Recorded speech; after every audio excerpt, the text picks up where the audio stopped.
Entonces, abramos nuestras Biblias en esta mañana en la epístola del apóstol Pablo a los Tesalonicenses, capítulo 1, versículo 1. Y bienvenidos a los que se han ido agregando poco a poco a este servicio dominical en la iglesia Camino de Vida de Rosell. Y también el abrazo fraterno a aquellos que estarán escuchando posteriormente a través de las redes sociales. Primera de Tesalonicenses, capítulo 1, versículo 1.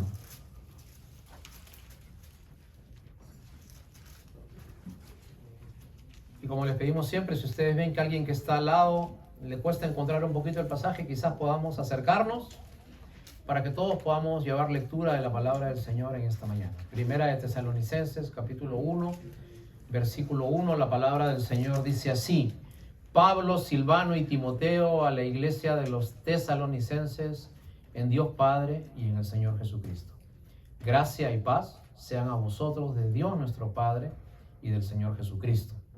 Damos gracias a Dios por todos vosotros, haciendo memoria de vosotros en nuestras oraciones, acordándonos sin cesar delante del Dios y Padre nuestro de la obra del trabajo de vuestra fe, del trabajo de vuestro amor y de vuestra constancia en la esperanza en nuestro Señor Jesucristo. Vamos a orar, por favor, y que el Señor bendiga su palabra en esta mañana. Oremos. Señor, te agradecemos en este día que nos permites abrir tu palabra con toda libertad y en el cual, Señor, lo único que tenemos que hacer es pedirte que tú abras nuestra mente, nuestro corazón para recibir tu palabra. Tu palabra, dice ella, que es como un martillo que quebranta la piedra y convierte el corazón de piedra en corazón de carne. Tu palabra es como un alimento para nuestras vidas. Tu palabra es el agua que limpia cualquier impureza que hay en nuestras vidas. Y tu palabra es fuego que consume todo aquello que llevamos como recuerdos en el corazón y ya no nos sirven. Así que en esta mañana queremos pedirte que tú puedas, a través de tu palabra, que es viva, que cumple su propósito, que tú puedas hablarnos a cada uno de acuerdo a nuestra necesidad y que también puedas hablarnos en forma general como iglesia. Así que oramos no solamente por este tiempo en que estamos meditando en tu palabra, sino que también oramos por todas las demás congregaciones, Señor, de una fe tan igual a la nuestra, que hacen lo mismo que nosotros. Pedirte, háblanos, porque tu siervo escucha, así como decía Samuel. Y con ese corazón recibimos tu palabra el día de hoy en el nombre de Jesús. Amén. Muchas gracias por tomar asiento. El tema de esta mañana es una fe que impacta. Y queríamos decirles que a partir de esta semana en adelante vamos a estar haciendo un estudio versículo por versículo en las prédicas de los días domingos de esta epístola tan importante que es Primera de Tesalonicenses, capítulo 1. Le doy un dato de esta epístola. A veces nosotros tenemos la idea de que el Nuevo Testamento se escribió en el orden en el que está colocado y pensamos que el primer libro que se escribió fue el Evangelio de Mateo y el segundo libro fue Marcos y Lucas y Juan y que el último libro que se escribió fue Apocalipsis. Pero esta no es la forma en la cual se escribió, digamos, en el orden cronológico en el cual se escribieron las Escrituras. Es más, el primer libro que se escribió en fecha del Nuevo Testamento fue esto que vamos a leer hoy día, Primera de Tesalonicenses. Así que quería decirle una primera cosa antes de que usted pueda meditar de lleno en este pasaje. 42,000 es la cifra al año que hay de estos sucesos y 115 por día. ¿Qué cosa es 42,000 al año y 115 por día? 42,000 personas al año mueren solamente en los Estados Unidos por un accidente de tránsito, ya sea un choque dentro de su carro, un atropello o algo similar. Eso significa de que en todo este país, diariamente, aunque no salga en las noticias, aunque no sea un titular de portada, son 115 personas que mueren cada día por un accidente de tránsito, por ser impactadas por un auto que viene en sentido contrario a ellos. Ahora, mucha mayor es la cantidad de las personas que son impactadas y que no se mueren, que han tenido lo que llamamos un accidente. ¿Quién nos recuerda un choque? ¿Quién nos recuerda cuando vimos cruzar ese carro que venía en sentido contrario o que venía por un costado? Son sucesos que impactan nuestra mente.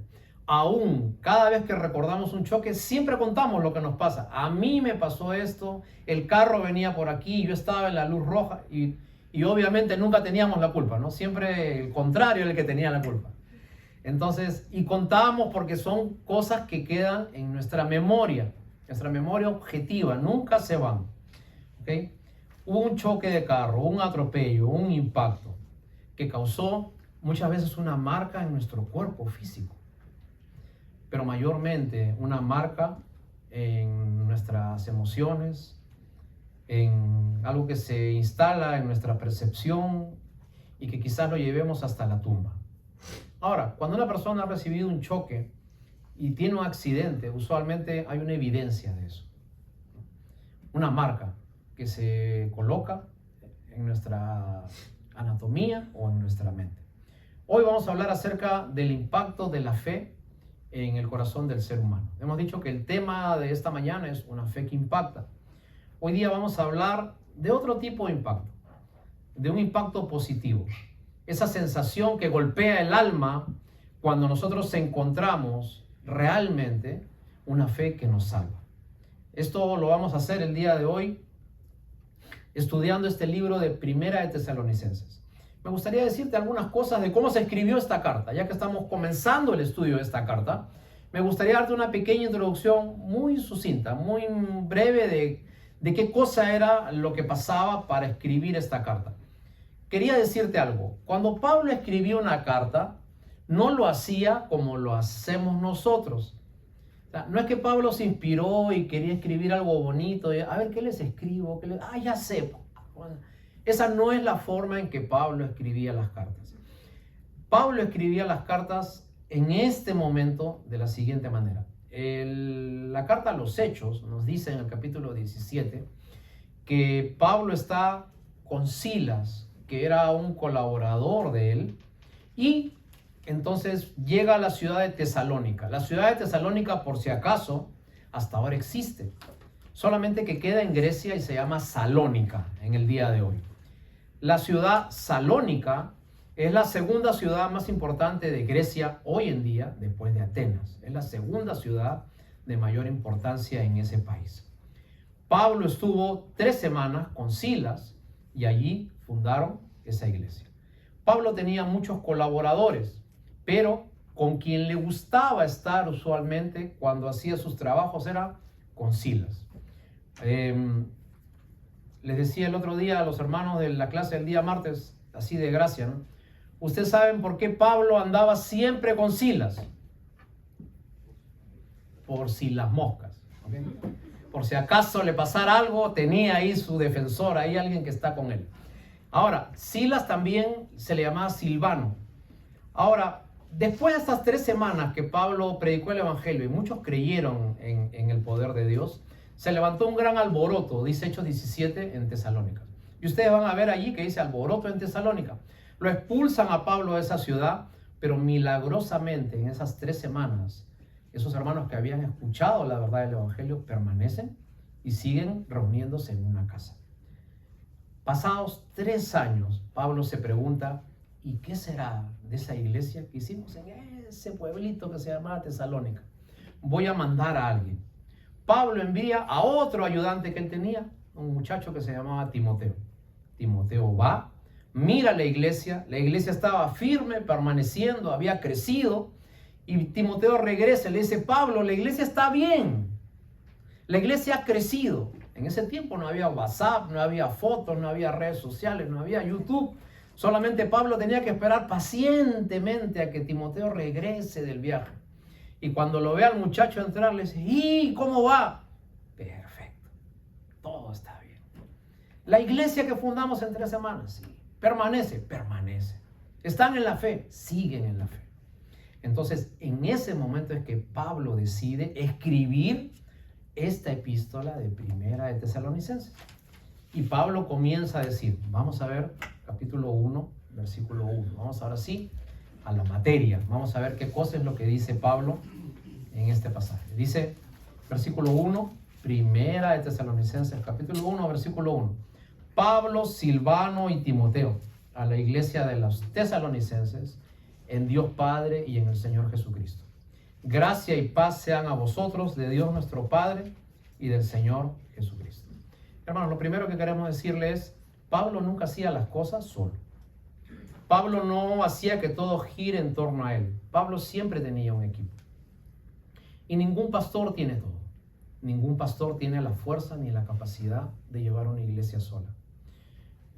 Un pastor tiene una parte de todo un engranaje que se llama iglesia. Y hermanos, si este lugar permanece, es porque usted pone su talento y su disposición y su entrega y su sacrificio para ayudarnos. Siempre se necesita un equipo para que todo siga adelante. Pregunta, ¿usted alguna vez ha pertenecido a una iglesia donde usted pone a su disposición su tiempo, su talento, su servicio? Nadie absolutamente puede dejar de colaborar con algo en una iglesia. Mi consejo para usted y para los que nos escuchan en las redes sociales, no pase por sus iglesias desapercibido. Siempre que pase, porque a veces en el transcurso de la vida, porque tenemos que mudarnos, cambiarnos de país o distintas situaciones, tenemos que pasar de una iglesia a otra. Espero que no sean muchas, pero la pregunta viene a ser, en las iglesias que usted ha estado, ¿usted deja algo? ¿Se le recuerda por algo? ¿Colaboró? ¿Dejó una marca? No estoy hablando de dinero, estoy hablando de una actitud, de que digan, ¿te acuerdas cómo él hacía siempre eso? ¿Te acuerdas cómo ella enseñaba? Como decía el hermano tal, ¿no? Repetimos las cosas, porque dejó usted una marca. Y hermanos, Pablo necesitaba a Silas y necesitaba a Timoteo. Y acá en esta iglesia lo necesitamos a usted. Necesitamos que usted haga una parte. Qué lindo es cuando alguien viene a veces temprano, antes del servicio, pastor, ¿en qué puedo ayudar? ¿En qué puedo colaborar? Y a veces yo veo que cuando recogemos, por ejemplo, las bolsas de lo que hemos dejado allí, los vasos, las gaseosas, las botellas, las sodas, se pelean por botar la basura. No, yo. Entonces, y hermanos, es bonito ver que cada uno de nosotros quiere hacer algo, quiere colaborar con algo. Entonces, usted que está en esta iglesia, deje algo en esta iglesia. Pablo tenía a Silvano y a Timoteo. Y los tres hicieron algo que valió la pena. Una iglesia que hasta ahora, 2000 años después, estamos hablando de ella, que fue la iglesia de Tesalonicenses. Dejemos una iglesia que cada vez que alguien entre y pase por esa puerta, puedan ver algo distinto. Puedan ver una bienvenida, un abrazo. Así venga después de tiempo, salúdelo, bienvenido a tu casa. Así venga arañado, golpeado, malogrado por la vida, muchas veces caído, recíbalo. Bienvenido a tu casa, acá estamos. Siempre hemos estado orando por ti. Porque, hermanos, una iglesia se hace de muchas cosas, de muchos distintos tipos de amor que hay en nuestro corazón.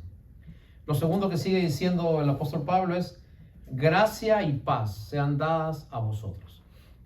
Nosotros entendemos algo, y como lo hemos dicho anteriormente, la palabra paz es el saludo judío, shalom. Cuando dos judíos se saludaban, tiraban la mano, shalom, shalom contigo, la paz sea contigo. Pero cuando dos personas que no eran judías, y sobre todo en este tiempo de descendencia griega, se encontraban, ya no se decían shalom, se decían gracia. Gracia, gracia. Pablo con este gracia y paz en la iglesia quiere decir, en la iglesia se juntan personas de toda nacionalidad, no solamente de un solo pueblo, de muchos pueblos. Pero la iglesia abarca a los que son de aquí y a los que son de allá y los junta con un solo motivo, con un solo propósito, con un solo llamado, seguir a Dios. Como usted verá, al costado suyo pueden ser personas que hayan y que vengan de otro país. De repente no son de nuestro país, pero hagamos que nosotros en la iglesia rompamos barreras geográficas y que finalmente entremos a ese lugar donde nosotros sintamos de que no hay banderas, de que no hay fronteras. Ya muchas fronteras hay en la calle, ya muchas barreras hay en la calle, ya muchos límites hay en la calle. La iglesia es el lugar donde rompemos todo eso y comenzamos a ser una familia de la fe. Así que una iglesia de éxito es una iglesia que rompe banderas. Es una iglesia que nunca dice, mi país es el mejor. La comida de mi país es el mejor. La celebración de mi país es el mejor. Sino que mirando el bien general, comienza a decir, seguir a Cristo es lo mejor. Y nos unimos en ese mismo sentido. Y Pablo dice, gracia y paz al que es judío y al que no es judío, de Dios nuestro Padre y del Señor Jesucristo. Versículo 1. Hermanos, este concepto que da el apóstol Pablo era revolucionario en su época. Porque en el tiempo del apóstol Pablo no se veía a Dios como un padre. A Dios se le veía como ese ser inalcanzable, todopoderoso, majestuoso, al que nosotros solamente podíamos llegar tratando de hacer un sacrificio, tratando de hacer un rito, un acto, una ceremonia que nos haga ganarnos el favor de Dios. Ahora, Pablo dice, ese Dios ahora no solamente sigue siendo todopoderoso, omnipotente, omnisciente, soberano, sino que también ese Dios ahora es tu Padre. Y hermanos, muchas veces nosotros no vemos a Dios como Padre. Vemos a Dios como el que está arriba. Y pensamos que Dios es una especie de nube. Y cuando sentimos la presencia de Dios o su protección, es como una nubecita que va caminando donde nosotros vamos. Pero ¿sabes qué? La maravilla del Evangelio no es que Dios es omnipotente, ni que Dios anda al lado tuyo. La maravilla del Evangelio es que Dios ahora habita en ti. Dios vive en ti. Y entonces Dios te hace, comienza a latir en tu corazón. Y antes, cuando hacías algo, no te interesaba. Ahora te dice, Fernando, eso que estás haciendo no está bien. Pide disculpas, pide perdón. Recoge eso que has tirado. Despiértate, no seas flojo. Fernando, estás viendo televisión muchas horas, ya apaga esa televisora, haz otra cosa. Habla con tus hijos, sal a la calle y ten momentos con ellos. No tengas miedo, no te deprimas. Todo alrededor puede estar mal, pero recuerda que estás conmigo, y si estás conmigo, entonces cada paso que tú des adelante vas a estar haciéndolo con mi presencia. Dios está comenzando a trabajar en mí. Dios está latiendo en mí. ¿Cómo pasa? No sé. Solamente sé qué pasa. Ahora, la Biblia dice que Dios, a través de Jesucristo, puede ser nuestro Padre. Usted sabe que no todos somos hijos de Dios. Hay una tendencia en algunas ideologías cristianas que dicen todos somos hijos de Dios. Pero la Biblia dice en Juan capítulo 1 versículo 12, vamos a buscar ese pasaje por favor. Juan capítulo 1 versículo 12. No muevas Primera de Tesalonicenses y vamos a buscar Juan capítulo 1 versículo 12. Y la palabra del Señor dice así, Evangelio de Juan capítulo 1 versículo 12. ¿Estamos? La palabra del Señor dice, mas a todos los que le recibieron, a los que creen en su nombre, les dio potestad de ser hechos hijos de Dios, los cuales no son engendrados de sangre, ni de voluntad de carne, ni de voluntad de varón, sino de Dios. Y miren lo que dice la Biblia, ¿no? Dios es nuestro Padre cuando nosotros creemos en el nombre de su Hijo.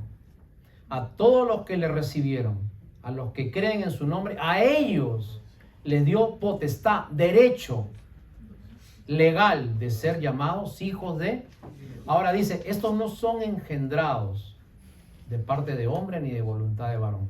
Ustedes saben que en este pasaje de Juan, el apóstol está delineando cosas que 1000 años y algo después, la ciencia nos aclararía un poco más. Hoy día la ciencia dice que el hombre es el que engendra y la mujer es la que concibe. Y este pensamiento no se tenía en este momento que Juan estaba escribiendo eso. Eso se ha descubierto miles de años después con la medicina moderna. Ahora, el hombre es el que engendra porque el hombre es el que pone, la Biblia dice, la semilla dentro de la mujer y ahí hay una concepción de una vida. ¿Ok? Ahora, el que pone la semilla en tu corazón es Dios. Y Dios da paso a una nueva creación, a una nueva vida, una vida de fe. Y a pesar que no tengas grandes cosas materiales, te conformas con tener tranquilidad en tu corazón. Y a pesar de que tú no puedas tener muchas cosas que otras personas puedan tener, tú tienes lo más valioso en tu corazón. Tú tienes una tranquilidad que viene de Dios. Así que me gustaría enseñarte a ese Padre Celestial al que debes conocer. Quizás tú no has conocido nunca a tu Padre. Quizás el destino no te permitió eso. Es posible que tú hayas conocido a tu Padre unos cuantos años. O es posible que hayas conocido a un mal padre. Ahondo aún más, es posible que hayas conocido a un padre abusador, maltratador, que hizo cosas innombrables en ti. Permíteme decirte de que ahora hay una nueva oportunidad de que conozcas al buen papá, al Padre Celestial, que te ama tanto que envió a su Hijo Jesucristo para morir por ti. Olvídate de cómo era tu padre. Comienza a ser como es tu Padre Celestial. Yo les cuento de una manera personal. Yo tuve muy pocos años para poder convivir con mi papá, por distintos motivos, que ya los he contado algunas otras veces. Pero yo de mi papá tengo muy pocos recuerdos, realmente, ¿no? Pero cuando yo vine a conocer las cosas del Señor, Dios cubrió esa necesidad que había en mi corazón, ese hueco. Y cuando entré a la familia de la fe, comencé a aprender qué cosa era un buen padre. Y entonces aprendí que un buen padre no solamente era el que pagaba el alquiler de la casa. Entendí que un buen padre no solamente era el que llenaba la nevera de alimentos. Entendí que el buen padre era aquel que se acercaba a mí y llegaba a mi corazón. Entonces, comencé a tratar de hacer las cosas conforme la palabra me decía que yo lo haga. Si usted nunca conoció lo que es un buen padre, si usted nunca tuvo un padre que lo abrazó, que le conversó, que se sentó a su lado y le dijo, a ver, hijo, ya hiciste esto, vamos a ver cómo lo arreglamos. Ven, hija, ya, lo que pasó, pasó. Vamos a ver cómo salimos adelante. Permíteme decirte algo. Hay una oportunidad de que conozcas a tu Padre bueno, a tu Padre que está en los cielos, pero que también quiere hacer un nido en tu corazón. Porque ese Señor no solamente vino a ser un pesebre en Belén, ese Señor vino a ser principalmente un pesebre en la esquina de tu corazón. Y viene a llenar ese hueco que tú necesitas para tu vida. Seguimos, versículo 3. En el 1 hemos visto Pablo, los que escriben, Pablo, Silvano, Timoteo. Los dos fundadores y el que trajo la noticia de cómo va la iglesia. Gracia y paz a vosotros. En el versículo 1, da gracias a Dios. Perdón, versículo 2 dice, damos gracias a Dios siempre por todos vosotros, haciendo memoria de vosotros en nuestras oraciones. Hermano, Pablo acá está dando un principio espiritual que me gustaría que tú lo agarres para tu vida diaria. En la vida tenemos todo tipo de memorias, buenas y malas. Pablo también. ¿Sabes qué hacía el apóstol Pablo? Decidía dejar a un lado las cosas malas para hacer memoria de las cosas buenas. Y cuando nosotros vamos arrastrando esa pesada mochila que es nuestro pasado y no la dejamos en el altar de Dios, entonces no podemos disfrutar ni el presente ni podemos tener mirada hacia el futuro. Así que hoy día yo te pido algo. No hagas memoria de lo malo. Lo malo ya pasó. No lo puedes cambiar. No te afanes por lo que va a venir después. No está bajo tu control. Pero hay algo que sí puedes decidir. Y lo que sí puedes decidir es tú hoy. tu presente. No te encierres en tu pasado. Vive hoy sabiamente. Y Pablo da 3 características de aquellos que realmente tienen una fe que impacta. Versículo 3. Dice, acordándonos sin cesar delante del Dios y Padre de nuestro Señor, de la obra de vuestra fe, del trabajo de vuestro amor y de vuestra constancia en la esperanza en nuestro Señor Jesucristo. Pablo encierra las 3 características de una persona que realmente vive una vida de fe. Es amor, esperanza y fe. Versículo 3 están esas 3 palabras: fe, esperanza y amor. Y hermanos, la fe te hace mirar hacia el pasado. La fe te hace mirar a lo que Dios hizo por ti. La esperanza te hace mirar al futuro y te da confianza en lo que puede hacer tu vida y en nuestra gloriosa esperanza de vivir eternamente. Pero el amor te enfoca en el hoy. Y usted tiene que tener 3 cosas: fe, esperanza y amor. Pasado, presente y futuro. Los 3 tiempos del ser humano. El Señor Jesús algunas veces dijo: los que no reciben, o el que no recibe a un niño como a mí, no puede entrar en el reino de los cielos. En otra oportunidad dijo: el que no se hace como un niño no puede ver el reino de Dios. ¿Por qué Jesús dice que tenemos que volvernos como niños? ¿Sabes por qué? Porque el niño no piensa en su pasado. Ni el niño tampoco está preocupado por su futuro. El niño solamente juega. El niño solamente vive su ahora. Y eso es lo que nosotros tenemos que hacer con la vida, hermanos. Lo que pasó, ya pasó. Y lo que viene, lo planificamos, pero no estamos pendientes de eso.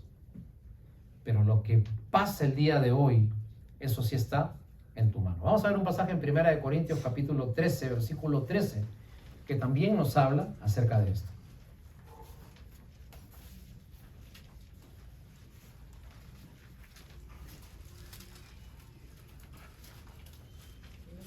Primera de Corintios, capítulo 13, versículo 13. No sé si tú puedes buscar, por favor, en tu Biblia. Vamos a ver un pasaje que habla con respecto a eso.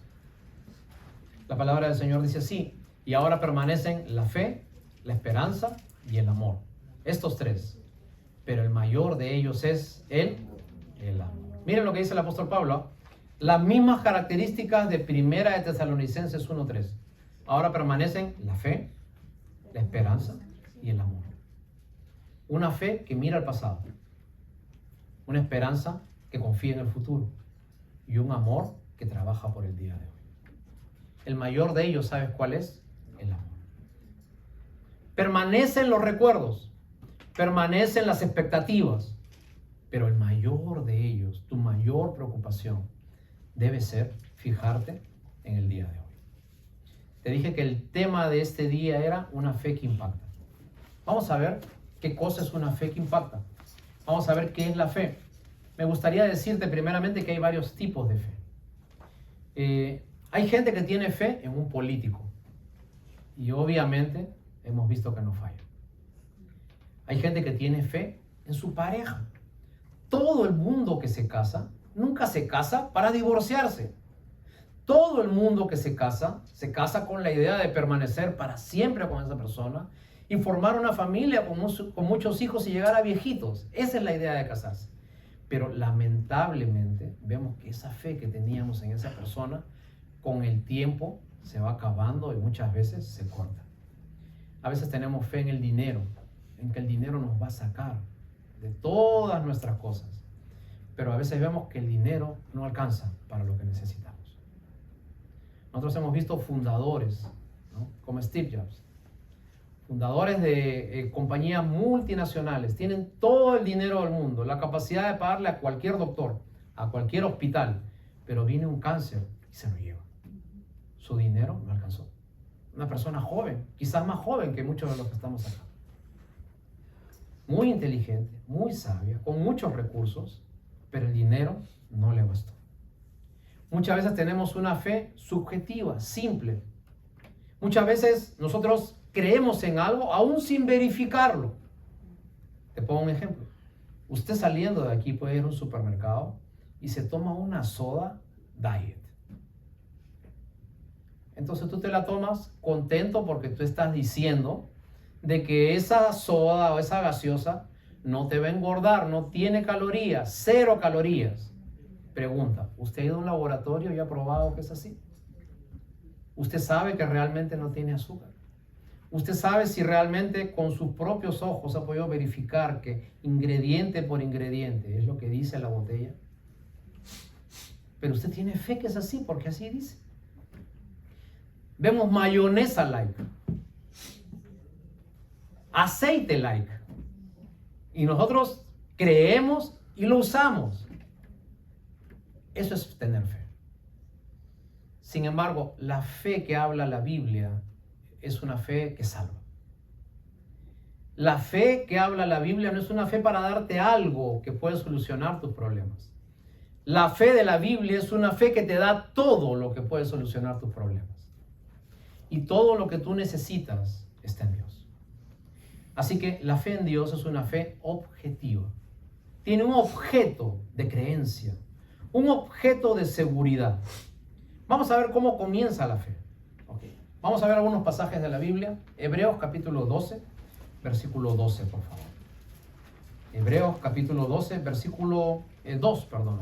Hebreos 12, 2. Vamos a ver dónde es que comienza la fe. ¿Qué dice la Biblia acerca de esto?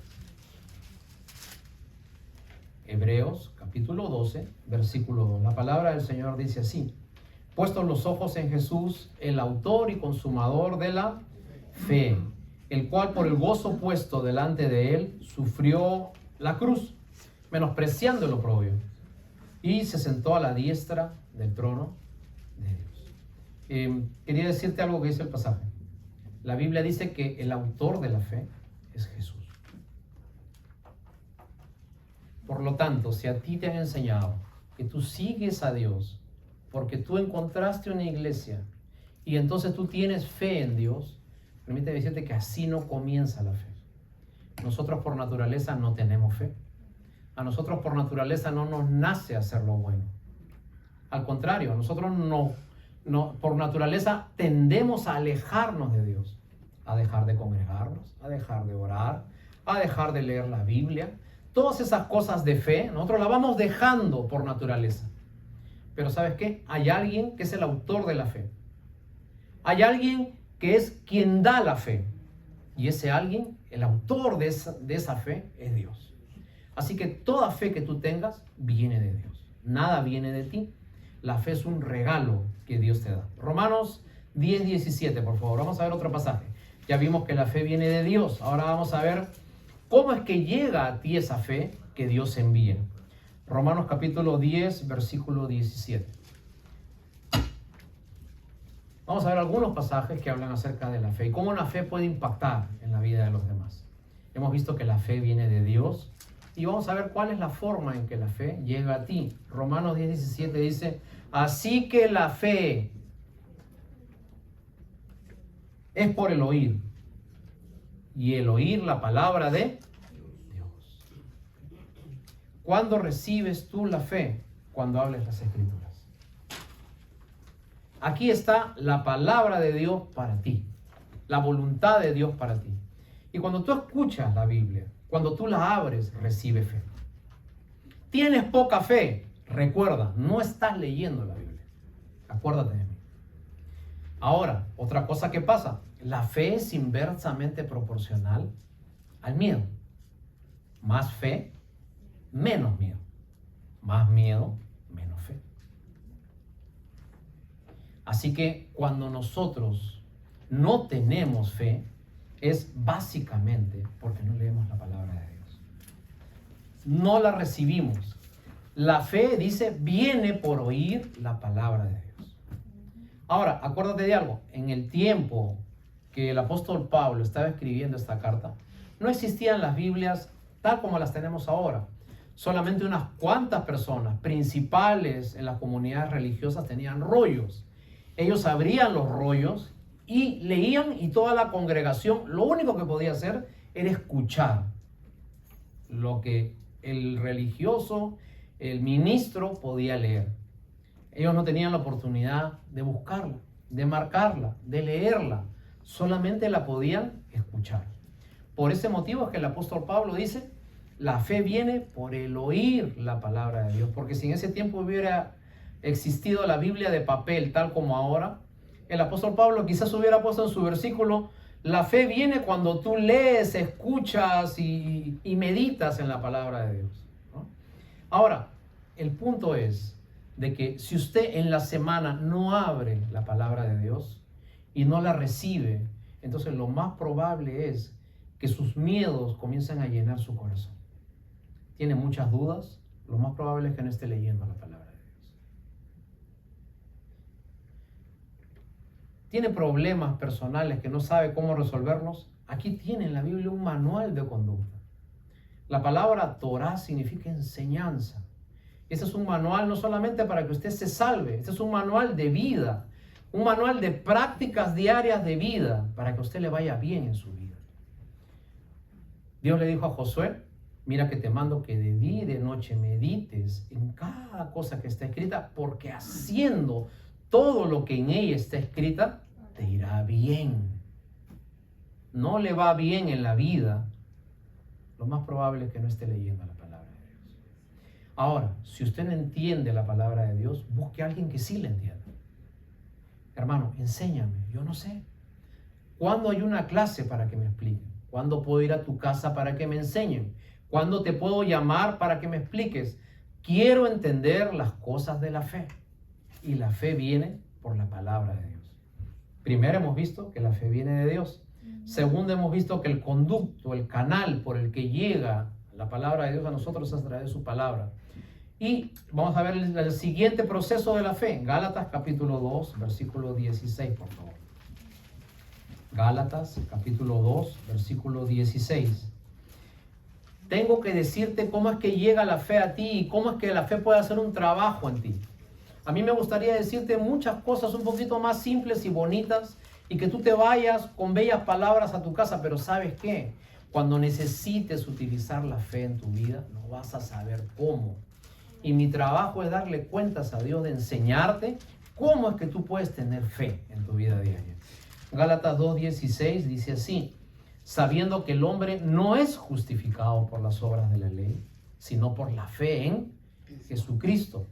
Nosotros también hemos creído en Jesucristo para ser justificados por la fe de Cristo y no por las obras de la ley. Por cuanto por las obras de la ley nadie podía ser justificado. Muchas veces cuando nosotros vemos las prácticas religiosas que se nos piden en todas las comunidades de fe que tenemos que hacer para llegar a Dios, entonces nosotros entendemos que llegar a Dios es hacer cosas. Pero la Biblia dice que eso no es así. Hacer cosas para llegar a Dios, hacer ritos, ir a ceremonias, lacerarte, entregar dinero, hacer obras de caridad, eso no te hace llegar a Dios. Lo que te hace llegar a Dios es tener una fe objetiva. Esa fe objetiva es lo que dice Gálatas, capítulo 3, versículo, lo que hemos leído en antes, capítulo 2, versículo 16. Nuestra fe se basa en Jesucristo.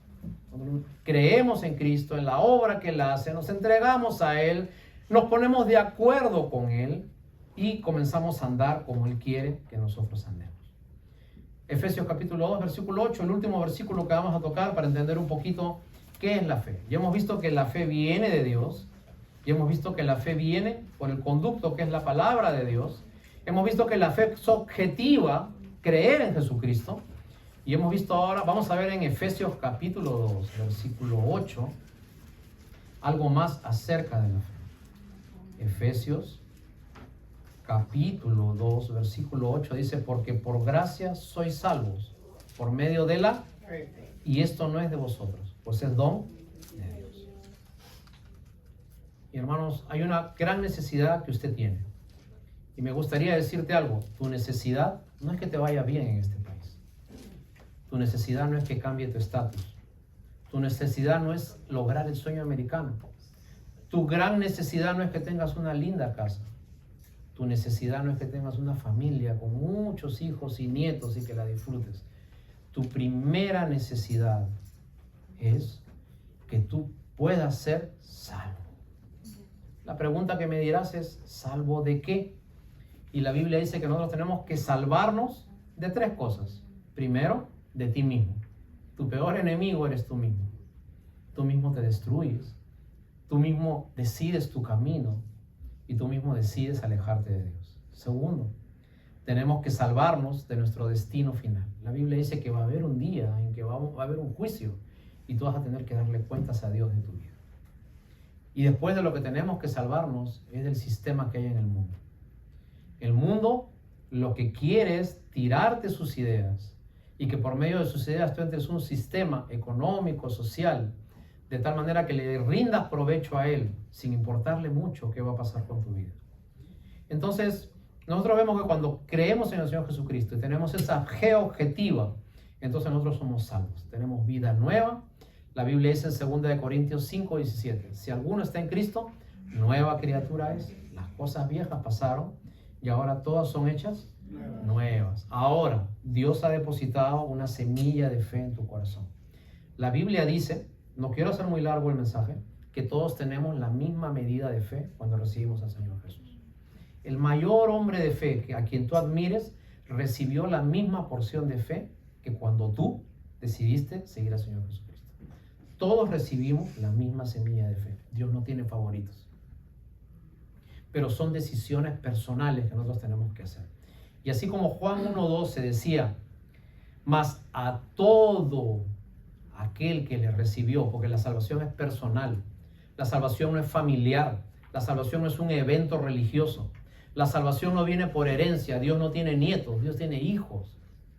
Todo aquel que cree es hijo de Dios y todo aquel que cree puede hacer crecer su fe. Ahora, la fe Dios te la deposita en ti, es un regalo, no es de vosotros, es un regalo de Dios. Pero de ahí a lo que pase hacia adelante en los años que tú tienes de tu vida, ya eso depende de ti. Te voy a poner un ejemplo. ¿Cuántos de ustedes tienen en sus cuerpos músculos? A ver, levanten su mano. Todos. A ver, a los demás marcianos que no han levantado la mano, los felicito. Todos tenemos músculos. Ahora la pregunta es, ¿cuántos aquí tienen músculos desarrollados? Levanten su mano. ¿Ok? ¿No? Muy bien. Ahora, los demás, ¿por qué no? Si tienen músculos también. Porque cada uno decide qué comer, qué ejercicio hacer, cómo cuidar su cuerpo. Depende cómo tú hagas crecer ese músculo. Todos lo tenemos. Nadie mereció tener músculos. Todos tenemos el mismo tipo de músculos en nuestro cuerpo. Pero unos los desarrollan porque se enfocan en cuidar esa parte de su cuerpo y otros no. Otros estamos destruidos, así como su pastor, ¿no? Entonces, la pregunta es, ¿con la fe pasa lo mismo? Todos tenemos una medida de fe, pero algunos tienen la fe desarrollada, hacen su gimnasia espiritual, congregan, comparten, oran, leen la Biblia, le preguntan a Dios antes de hacer algo, antes de reaccionar, antes de mandar algo por el celular, ¿no? Cuando están molestos, cuando están en apremios, cuando el dinero no alcanza, cuando no saben si pagar esto o esto, preguntan a Dios y preguntan a alguien que tiene más experiencia que ellos.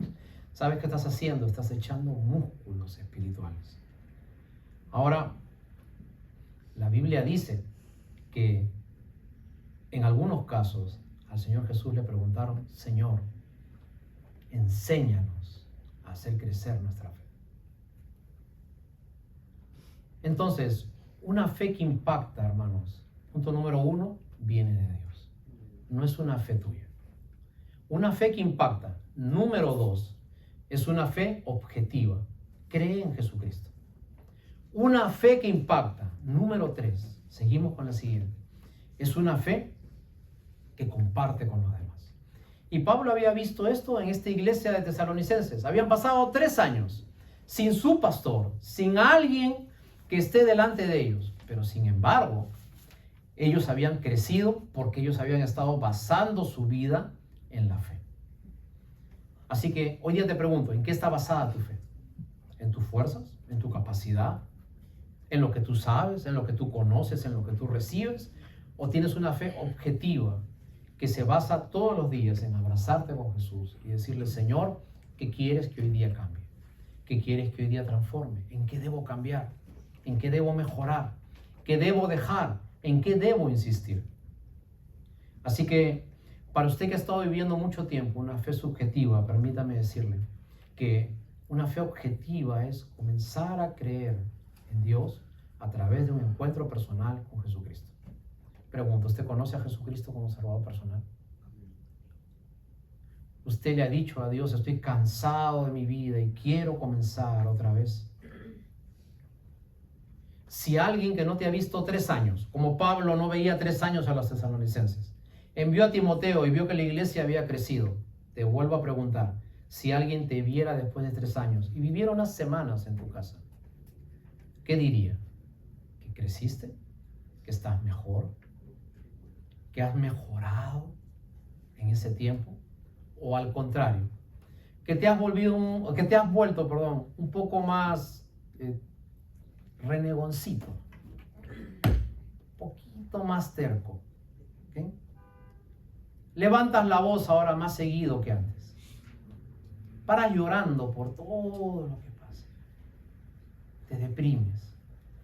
O por el contrario, en fe sigues andando y tienes una fe que impacta, que la gente te puede ver después de tiempo y pueden decir, Primera de Tesalonicenses, capítulo 1, versículo 3, damos gracias a Dios nuestro Padre, dice el versículo 2, haciendo memoria, acordándonos sin cesar delante del Dios y Padre de la esperanza, del amor y de la fe, de las 3 características del Hijo de Dios.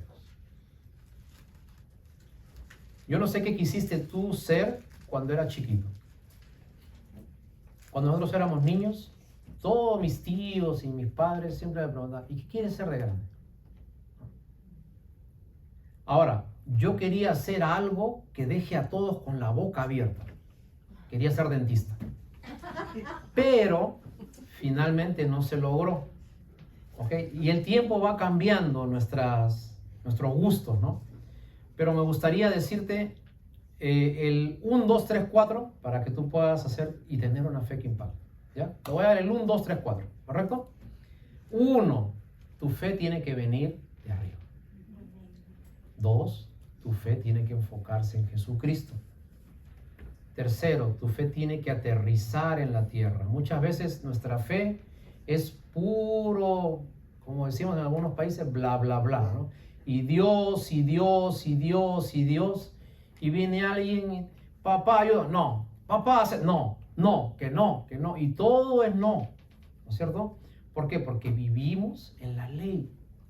Vivimos en lo que no se debe hacer. Pero muy poco vivimos en lo que sí se debe hacer. Y lo último es que Dios prepara nuestras vidas para nuestra partida. Te repito, el 1, 2, 3, 4 de la vida de fe que impacta viene del cielo. Se enfoca, está basada en Jesucristo. Aterriza en la tierra. Una fe práctica, real, que tú puedes verla, que tú puedes tomar decisiones sabias, que los demás pueden ir donde ti. ¿A quién le puedo pedir consejo? A ella. Ella toma buenas decisiones.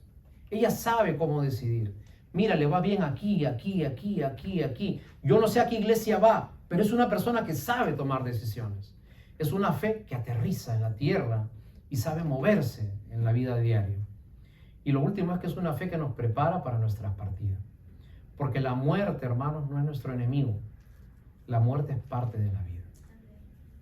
Y tú tienes que irte preparando para el día en que te vayas. Ahora te tengo una noticia.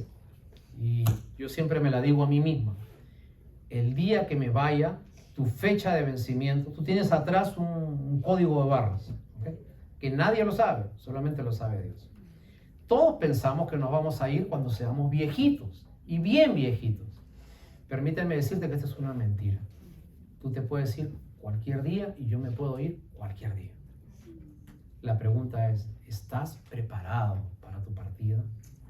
La pregunta siguiente es, ¿qué dejaste como idea, pensamiento, actitudes en todo este tiempo que estás con tu familia?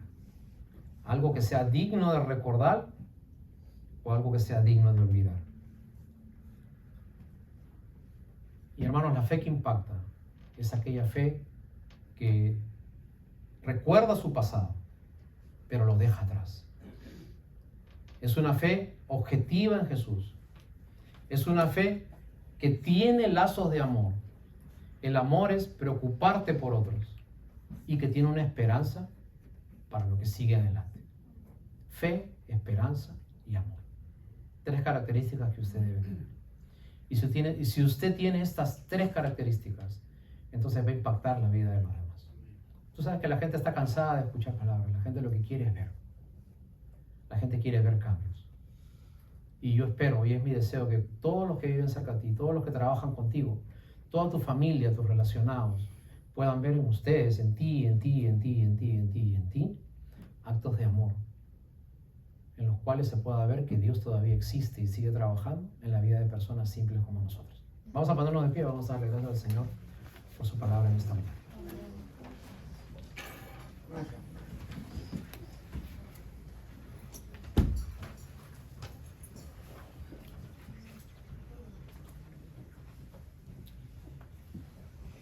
Si algo escuchaste hoy día y tú sabes que en eso tienes que cambiar, hoy es un día en que tú tienes que entregar tu vida realmente al Señor. Si tienes que dejar a alguien, déjalo. Si tienes que cortar algo, córtalo. Si tienes que enmendar algo, enmiéndalo. Si tienes que perdonar a alguien, perdona. Si tienes que humillarte delante de alguien, contar de comenzar todo de nuevo, hazlo. Pero acuérdate siempre, tu fe tiene que ser objetiva, basada en Jesús.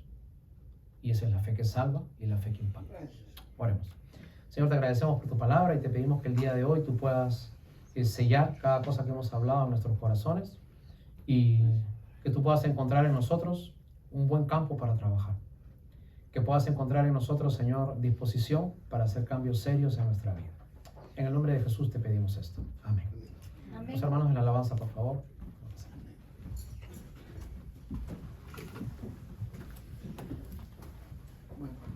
Gloria a Dios. Dios lo continúe usando, pastor.